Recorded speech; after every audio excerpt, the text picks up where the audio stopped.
Hi, I am author Casey Bell, and here I am reading some more of my book, The House on Atticus Lane. This is still Chapter 2, Part 2.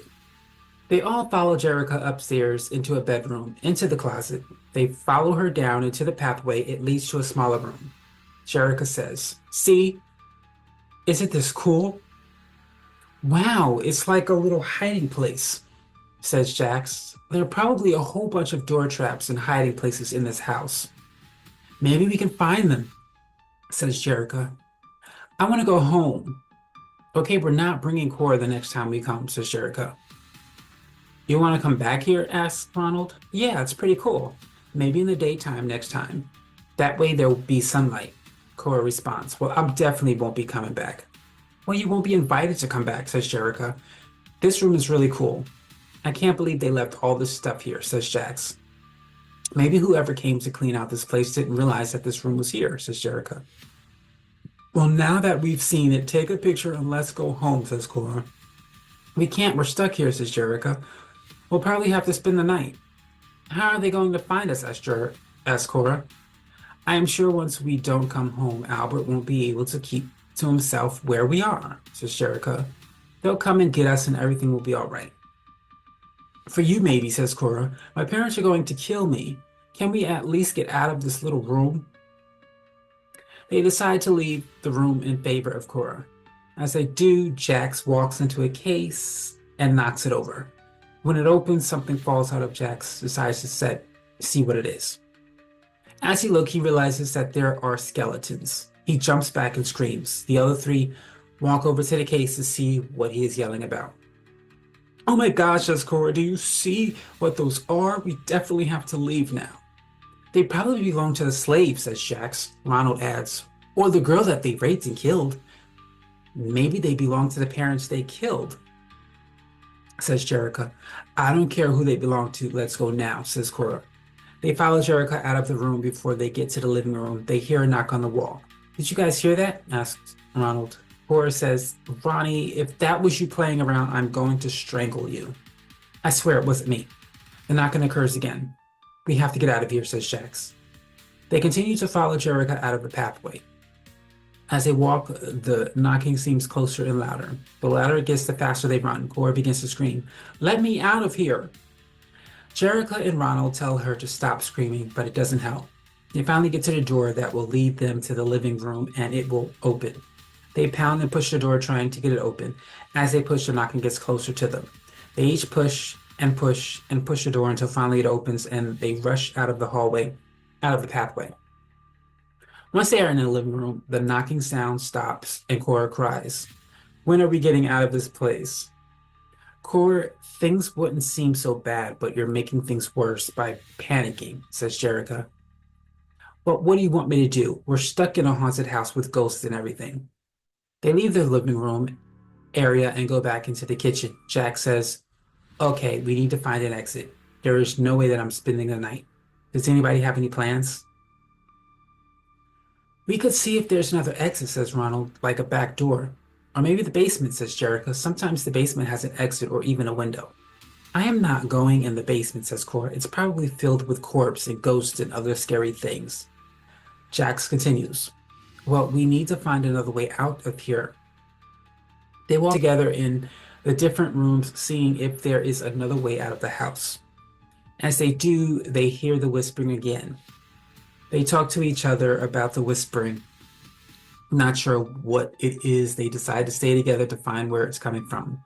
They go back upstairs and search each room. As they do so, they hear a glass fall and break, and then a scream. "What the hell was that? Is someone here?" asks Cora. "It sounded like it came from the kitchen," says Jerica. "Who wants to go down and check it out?" asks Jax. No one answers him. He continues, "Well, someone has to go." "Why don't you go?" says Ronald. "We should probably all go together," says Jerica. They all go back downstairs into the kitchen and find nothing there. There is nothing on the floor as evidence that something was broken. Confused, they continue to search the house. As they do so, they hear the whispering again, and a knocking sound is heard upstairs. Scared and upset, Cora cries. She begins to scream and she tries to break the door down with no avail. She falls to the floor sobbing. "I wish I didn't come here." The rest of them try to comfort her. After a couple of minutes, they return upstairs. Not finding anything, they decide to go to the laundry room, one of the last rooms they have not searched. Well, this is the only room we haven't searched, says Ronald. We haven't checked the basement either, says Jacques. There's probably an attic as well, says Jerica. No attic and no basement. We check this room and then we find a way to get out of here, says Cora. They search the room and they don't find anything other than a secret passage. Jerica says, "Hey guys, another passage. You want to see where it leads to?" "No," says Cora. "No, we are not doing that again. Come on, it can't be that bad. Even if there are spirits, there's not much they can do to us. They're not alive." "I'm curious to see where it leads to," says Ronald. "Well, then let's go," says Jerica. After convincing Cora to go through the passageway, they all walk through. The passage leads them to another hiding room. There's nothing much there except locked cases. Jerica asks, "What do you think is in them?" "Probably more skeletons," says Jacques. "You want to open them and find out?" asks Jerica. "No," says Cora. "Besides, they're locked." "I'm sure Ronnie has something in his bag that we can use to break them open," says Jerica. "We couldn't even break the window. What makes you think we'll be able to unlock these cases?" "We could at least try," says Jerica. Ronald takes out some tools and goes to unlock the cases. After much trying, he gives up. After him, Jack tries to unlock the cases, but can't seem to open them. Jerica tries next. After much trying, she opens one. "Oh my gosh, it unlocks," says Jerica. "I'm afraid to open it." She steps back, not opening it. Ronald walks towards the case and opens it. She steps back, not opening it. Ronald walks towards the case and opens it. In the case are bunches of letters. "What do you think they are?" asks Jerica. "There's only one way to find out," says Ronald. "Read them." Ronald takes a letter out and begins to read it. "If someone finds this passageway, know that I, Ryan, and my two friends, Keith and Franklin, built it. The owners of the house, Chester and Cynthia May Stevens." He stops reading. "Oh my gosh, it is true." "Continue reading, Ronnie," says Jerica. He continues. "The owners of the house, Chester and Cynthia May Stevens, are unaware of it. Their daughter committed suicide. She was pregnant with her father's baby." "Oh, that's disgusting," says Jerica. Ronald continues. "She was pregnant with her father's baby, and instead of telling her mother, she killed herself. She told us what had happened, and when we confronted her dad, he took us captive and told Cynthia May that we raped and killed her. We have been captive ever since and can't seem to break out of the house. Chester has installed unbreakable windows and doors that lock automatically." He stops and says, "If they lock automatically, how did the door open earlier?" Jack says, "I don't know.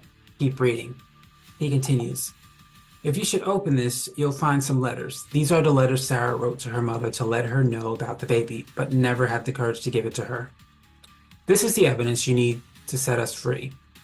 The other cases are filled with Sarah. Her father did that. If you found the other passage we made, you will also find a body. That body is Cynthia May. After Cynthia found out about Sarah from me, she confronted Chester and Chester killed her. The three of us are now in here alone with this crazy man and are trying to set ourselves free. If we should die before we break out, let this be the evidence that we are innocent and Chester is guilty." "That's some crazy stuff," says Jacques. "So what do we do now?" asks Cora. "We take these letters and give them to the authorities," says Ronald. "What's the point? They're all dead," says Jerica. "Maybe they want us to tell everyone so the rumors can be stopped." "You know, they want the truth to be told," says Jacques. "Maybe that's why they are haunting the place. They want the truth to be told." "But we can't get out of here," says Cora. "Maybe that's what Chester wanted," says Jerica. "Maybe he did know about the passages. Maybe he thought if we made locking doors, no matter who comes in here and finds out about what he did, they wouldn't be able to get out and tell. Maybe the three boys' spirits opened the door," at Jacques. "Which means Chester's spirit must have closed it back," says Ronald. Jerica continues. "Well, I want to open the other cases to see if Sarah is really in them." "No," says Cora. "We need to find out how to get out of here." At this point, they start Walking again, following the passage as they walk, they hear the whispering again. This time the whispering is much clearer. They hear the voice say, "Help me, please." Cora says, "Who said that?" "It sounds like a girl," says Ronald. "Jerica, was that you playing around?" asks Cora. "No." "Then who was it?" asks Cora. Ronald says, "Maybe it was Sarah's spirit. Maybe she's the one haunting the house. Maybe she's the one who wants the truth told." The whispering continues and gets louder and clearer. Jerica says, "We're trying to help you. Help us get out of here." "What are you doing?" says Jacques. "I'm talking to a spirit. If she's asking us to help her, then maybe she can hear us." "Sarah, if that's you, help us get out of here." They continue down the passage. As they do, they finally come to the end and they open the door, which leads to one of the upstairs rooms. "I think this is Sarah's room," says Cora. "Let's go downstairs and see if the door is open," says Jerica. "Maybe her spirit opened the door for us to see that we can tell everyone the truth of what happened to her." They all run downstairs. Although the door is still closed, Jacques goes to open it, but it doesn't open. As he forces the door open, the whispers occur again, and the knocking is heard on the walls. Then they hear dishes crashing in the kitchen. They all run to the kitchen, but nothing is there. They run to the living room, and they hear a voice. "Why are you here?" "Who said that?" says Cora. "It sounded like a man," answers Ronald. "Ronnie," says Cora. Ronald responds, "It wasn't me." "It probably was the spirit of Chester," says Jerica. "I think he's upset that we're here." They all run to the front door. "We have to get out of here," says Cora. "Let's check the basement," says Jacques. "Maybe there's a way to get out there." "I'm not going down there," says Cora. Jerica responds, "Then stay up here by yourself." They all run downstairs, the basement.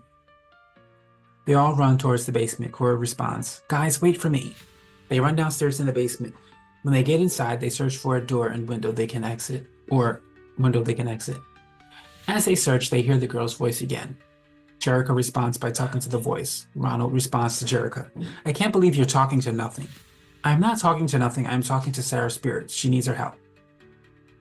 They continue to find an exit, but can't find anything. They all decide to go back upstairs. Once they reach the top, Jacques realizes that Jerica is not behind him. "Where is she?" asks Ronald. "I don't know," says Jacques. "She was right behind me." "You should have had her in front of you, stupid," says Ronald. "Don't call me stupid, stupid. I'll call you what I want, stupid." They begin to argue. Cora intervenes. "Both of you shut up." She goes towards the stairs and yells, "Jerica, are you down there? Jerica, Jerica, can you hear me?" "We simply have to go back down and see where she's at," says Jacques. They go downstairs but can't find her. Cora responds, "Well, we're leaving her. This is the second time she went missing." They hear a scream. "What was that?" asks Cora. "I think it was Jerica," replies Jacques. Ronald answers, "I think she found another passage."